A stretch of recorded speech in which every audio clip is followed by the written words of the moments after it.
Welcome back to the Blurred Wire. Today we are discussing one of the movies that's currently dominating in theaters, and that is Jurassic World Rebirth. A movie starring Scarlett Johansson, Mahershala Ali, Ed Skrein, and a couple other stars. I recently got a chance to go see this movie with my wife, and I was very pleasantly surprised. My I've always loved the Jurassic Park franchise. I've seen the first three movies. Well, I've seen one and three so many times as a kid. DVDs, VHS, like those were the movies I grew up on. And then Jurassic World came out, back when I was a teenager. And then now here we are with Jurassic World Rebirth, and I get to watch it as an adult. So it's kind of like seeing, across all these different times of like seeing these kind of films. Um, I think the movie was solid. I think it didn't give us anything spectacular. I think it just gave us a solid plot and a solid way to get into it, like with the idea that they needed to, major spoilers for this review, by the way, major spoilers for Jurassic World Rebirth, but the way that they needed to, get these serums to try to cure human diseases, the way dinosaurs were kind of isolated to the equator. And like, it makes sense. It's just sad that we didn't get to see, like, I guess I'll go more into it in my review of other movies. Like Jurassic World Rebirth makes sense for the plot and what they wanted to do for this movie. And it's just a shame that Jurassic World Dominion, we didn't really get to see a world with dinosaurs in it because they spent so much time on a weird locust plot. And they tried to like wrap up the dinosaur thing before the movie started by introducing Biosyn and how they were relocating all these dinosaurs to Italy. And instead of seeing like the T-Rex fighting a lion, which is what we kind of wanted to see, right? That they tease at the end of Fallen Kingdom. So I've seen a lot of reviews saying like, oh, Jurassic Rebirth just kind of dropped everything that happened in the other movies. And it's like, well, okay, it takes place 30 years later. And it really doesn't because, again, it does make sense. Dinosaurs lived in a tropical climate. So the only place they could thrive is in a tropical climate around the equator. So they're probably thriving in the rainforests, the all those islands and stuff. But if they make it to the States, they're not. They might be in Florida, but they're not going to work in Detroit, or not New Mexico, New York was what I meant to say, New Hampshire. It gets too cold. It gets too cold, and dinosaurs weren't built for. They don't really live well in Arctic climates, and also the different gases and things. Like we could see all of that, but again, Dominion should have showed us a struggle for the planet between dinosaurs and humans, and that's what we thought we were going to get. So this movie, to me, I think it takes place in the appropriate spot where it's kind of like they're revisiting that island, and basically you're just watching them on this fetch quest. And we introduced some mutated dinosaurs in there. So I thought it was really well done. I think the movie worked because of the family that they had. And it's pretty funny. My wife and I knew this actor from The Summer I Turned Pretty, which I actually had a chance to be an extra in, which is pretty cool. The new season, I think, is dropping in a little bit. And in the show, the boyfriend plays this character named Cam Cameron. And his name is I had it right here. Oh yeah, David Iacono. I think that's how you say it. He played Xavier. And then Manuel Garcia-Rulfo plays Ruben Delgado. And honestly, he's the best part of this entire movie. There's no way to put it lightly. He's the best actor. To me, he drew me in. Now, again, I'm already a huge fan of him because my wife and I really love The Lincoln Lawyer, and he puts on such a phenomenal performance in Lincoln Lawyer. But I also saw him in Sicario. He was either in that one, in the first one, or Day of the Dead. And again, delivers another chilling performance. Like, well, in Lincoln Lawyer, he's not chilling; he's very heartwarming. But either way, he has range, right? I think he's at his best when he's playing the family man, which is what he's playing in Lincoln Lawyer, and it's kind of the same role that he's playing here.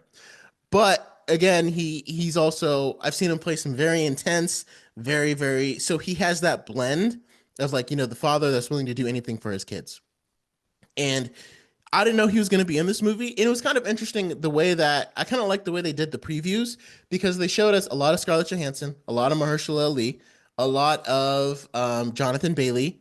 and they're kind of like the stars, right? But Manuel Garcia-Rulfo and his children in the movie are in it just as much as they are. At least 50-50 split when it comes to screen time. And they just introduced them just randomly. Like we were with Scarlett Johansson and then we cut away to them.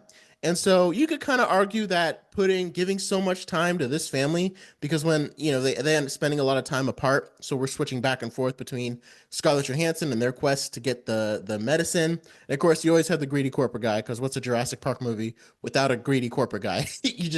You can't have one. It's just not possible. So you have them and her group trying to get the medicine. And then you have the family that they kind of intersect with, and then they kind of bridge off with, because they end up rescuing the family.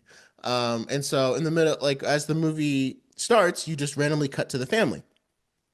And from the minute, like I said, it took some time to build up the chemistry of Scarlett Johansson's character and Mahershala Ali, and for me to really like connect with them. And maybe it's just because it's a family. Maybe it's just because I like these actors. But the minute it showed them, I was connected. Like, I was like, it didn't take very long. It was like instantly, like I was invested in what happens to them and I wanted to see what happens to them. And so I think they really made this movie. I think it kind of would have flopped without them in it. And I think it was a great decision to add Manuel Garcia-Rulfo. Like I would see this movie again because of their family and the performances of Luna Blaze, and the little girl, Adrina Miranda. So again, I don't think the movie was like phenomenal, but I think the best way I could save it is this movie was saved by Manuel's character and his family. It was saved by Ruben Delgado and his family.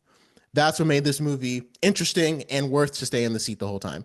And again, you had some great sequences. I mean, I think seeing a T-Rex individually hunting the family and seeing it like sleeping, like it's hard to do something unique with Jurassic World anymore because it's like dinosaurs. And it's like it feels like seeing a T-Rex sleep isn't that unique, but it kind of is because we haven't seen it. And then so being able to see all the different the ways that the characters interacted and kind of came in, and I was kind of surprised because Ed Skrein is a pretty well-known actor. He's been around, since Deadpool, it's 2016, so he's been doing things. He's not as big as obviously as some of the other people, but he's definitely been around and been more had more notoriety than like Jonathan Bailey's character. And they ended up killing him off pretty quickly. Again, I already warned you about the massive spoilers, so you can't get mad at me for that. Which I thought was interesting because I didn't expect his character to die so quickly, especially because he had a big actor playing him. And then I think one of the other people's, and at least in this one, the black guy doesn't die first, so that was, glad that happened. A black guy still died in it. That's you can't have a Jurassic Park movie without a black guy dying. But then they saved one with Mahershala Ali's character, so.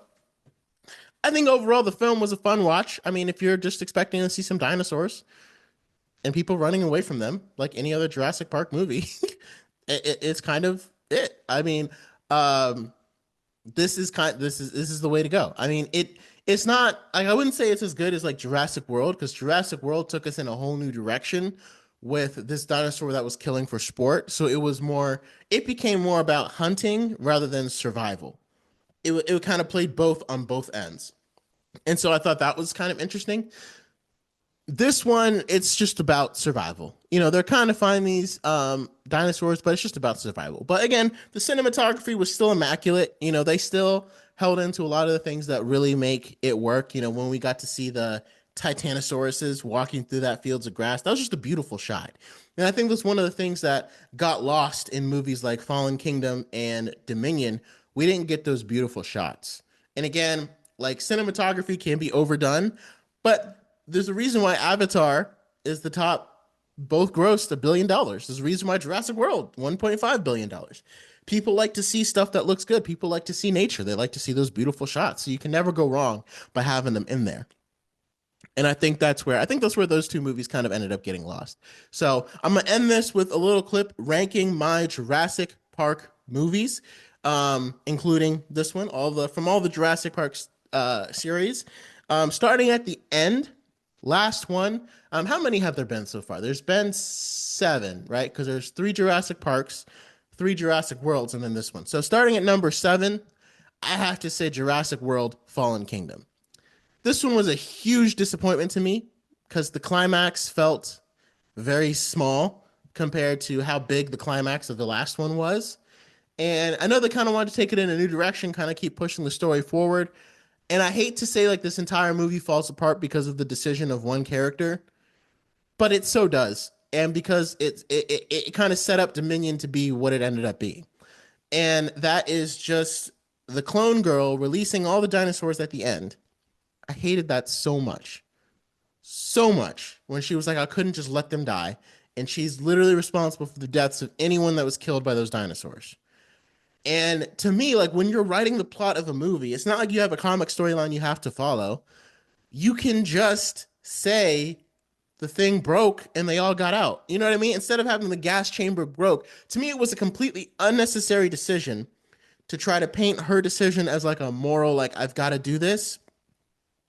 When in reality, she just put everybody in danger.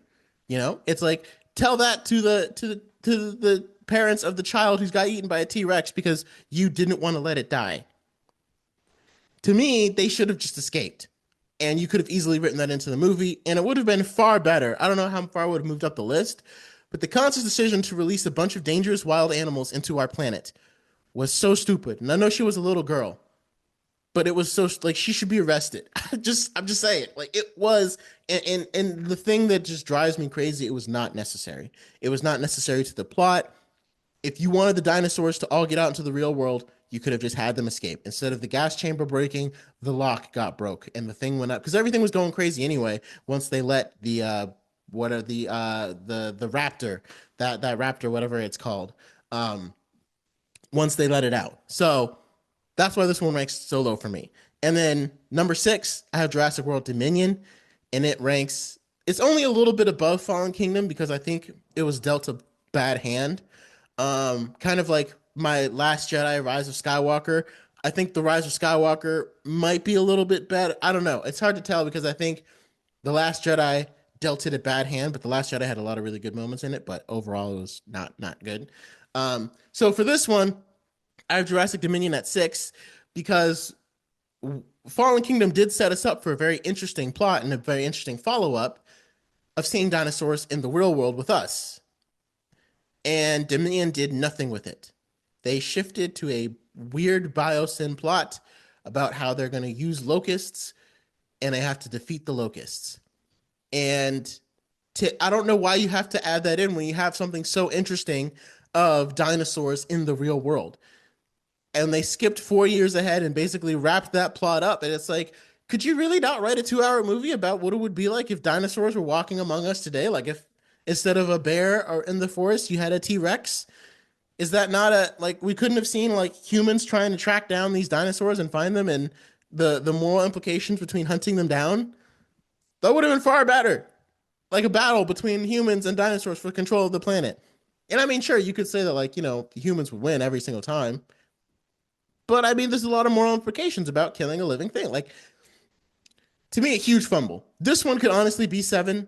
Or like the more I talk about it, the more I'm like, even though Fallen Kingdom set up an interesting storyline, the fact that Dominion fumbled it, I think it wasn't. I'm gonna switch them. Dominion is 7, and this one is, and Fallen Kingdom is 6, because even though Fallen Kingdom set it up in a poor way, it still gave it an interesting thing to follow up on, and Dominion fumbled it with the stupid locust plot, and it's like. We have to have some kind of greedy corporate villain in every single movie. And it's like, I get it, but to me, that's the trope that gets worn down. I mean, corporations are never going to stop being greedy, but just the irony that this franchise has essentially been made off of, hey, let's make fun of, we're a greedy corporation. Let's make fun of greedy corporations, and people will pay money to see us make fun of greedy corporations, make fun of ourselves. But anyway, moving on. The next one I have on the list is probably The Lost World. This one is where they kind of toyed with the idea of a dinosaur being in the real world, and it's centered on Jeff Goldblum's character. It's just the least memorable out of all 3. You just don't remember that much about it out of all 3 of the first ones, and that's just kind of where it ends up falling for me. Because it's kind of hard to remember, it just kind of falls off, Next one, I have Jurassic World Rebirth. So to me, this one fits right in the middle of the plot, right in the middle of the pack. It's like the other movies I would consider them bad, and this one and the rest of them on my list I have are solid. They're solid. It was a solid film, like I said. I just reviewed it, so you saw all of that. There's a very solid movie, solid plot, and the family. Getting back to that, having that family in there really brought it all together. And I think the standout actor was Manuel Golfo. Um, the standout actor was Manuel Garcia-Rulfo. He was definitely the standout, and that kind of made this entire movie and the actors that played his children and the boyfriend. But to me, they made this movie work. And Scarlett Johansson gave a great performance too, but I was in it for his character. That's definitely why. Next up, we have Jurassic Park 3, which is ironically number 3 for me. I really like Sam Neill. I really like the role that he plays in this movie. I found it very interesting. It was a lot of people didn't really like it as much for like the way that they had to go back to this island, and why, and the reasoning why like seemed like it wasn't very strong. I thought it made sense. I thought it worked for what they wanted to do, and it's just one of those movies that I remember, and I remember watching it over and over again. And sometimes I would get it confused with Jurassic Park because back in, like when I was growing up, we would watch Jurassic Park and then we would skip right to Jurassic Park 3, and we would just watch the back and forth, back and forth. And so, I thought it was a great way to keep the franchise going. Because again, it's like who would open up another Jurassic Park after the failure of the first one? But this one is just about, they wanted to find their son. And so they hired him under a pretense to try to go find their son. I think it worked. And I think bringing back Sam Neill was great. And that's why Dominion just feels so, it's like, again, the opportunity to bring back Laura Dern and Sam Neill and Jeff Goldblum, and you still fumbled it this bad. Like, it's just, it deserves to be last. I amend my list. Jurassic World Dominion is last. It's last. And then next we have number 2, we have Jurassic World. And this one, it's one of those ones where I could just go back and rewatch it. I've probably rewatched it every once in a while. I'll just be like, hey, let's go watch Jurassic World. I thought it was a great way to introduce to the franchise. I think Chris Pratt plays a great job as a leading man, again, fresh off of Guardians of the Galaxy. And I think, again, to me, it's very interesting because they went from surviving in a lot of the other movies to hunting. Now they're trying to catch this dinosaur that's built to kill. And the way that it's, the way all the different genetic sequences that they put into it and all the ways that they made it almost thinking like humans, almost like it wasn't just a mindless animal. It seemed like it had a lot more agency, I guess is the right word. Had a lot more agency than it seemed like. And it was very interesting because it's kind of, they were hunting this dinosaur that was killing for sport. And I think that was the most interesting part of this movie was, trying to find them and everything. And it got a little bit off the rails with Vincent D'Onofrio's character wanting to use the raptors to hunt the dinosaur. That kind of felt like a strange, like, why is this plot existing in here? But a lot of the intelligent decisions that the dinosaur made, like breaking into the aviary when they were chasing it in a helicopter and all the pterodactyls are free. Watching, I can't remember, I can't remember her actress name. I know she plays Lena Luthor in Supergirl, but seeing the way the pterodactyl like absolutely terrorized her, and seeing all those pterodactyls everywhere, like it was, to me, it was built and put together very well. And I see why it did so well at the box office because it was a great introduction back into this world. And it's like, did they learn a lesson from the first one? From Jurassic Park? No. They're still doing it. They're still like, putting out this attraction. And then last, number 1, it's just Jurassic Park. Jurassic Park is always going to be the number 1, 1994. The meat-eating Metasaurus. I mean, that's just, that's the movie. That's the one. Samuel L. Jackson, hold on to your butts. I could quote that movie all day long. All day long. It's one of those things that's like, I think Jurassic Park deserves to be a franchise, right? There are some movies that it's like, okay, this is a one and done thing. Then there are some movies that like they try to expand into a franchise and it just didn't work because it was always meant to be like a standalone story. Like to me, John Wick is a perfect example. How like they expanded it into a franchise and it kind of worked, but you could tell that John Wick was meant to be just a standalone movie. And I don't know if Jurassic Park was intended that way, but to me, the scope of it deserves to be a franchise, if that makes sense. John Wick just ends up being a franchise because people like seeing Keanu Reeves killed. It's just that simple. But to me, Jurassic Park, like I could see if I made that movie, I would intend it to become a franchise. Because I mean, dinosaurs are always going to be interesting. So those are my rankings. Jurassic Park it's just a classic. Steven Spielberg, it's a classic. And I don't know if he had stayed on for the any other ones, would they have been made better? But just to recap, number 7 is Jurassic World Dominion. Number 6, Jurassic World Fallen Kingdom. Number 5, The Lost World Jurassic Park. Number 4, this movie, Jurassic World Rebirth. Number 3, Jurassic Park 3. Number 2, Jurassic World. And number 1, Jurassic Park. Thank you guys for watching. Let me know your rankings of the Jurassic Park movies.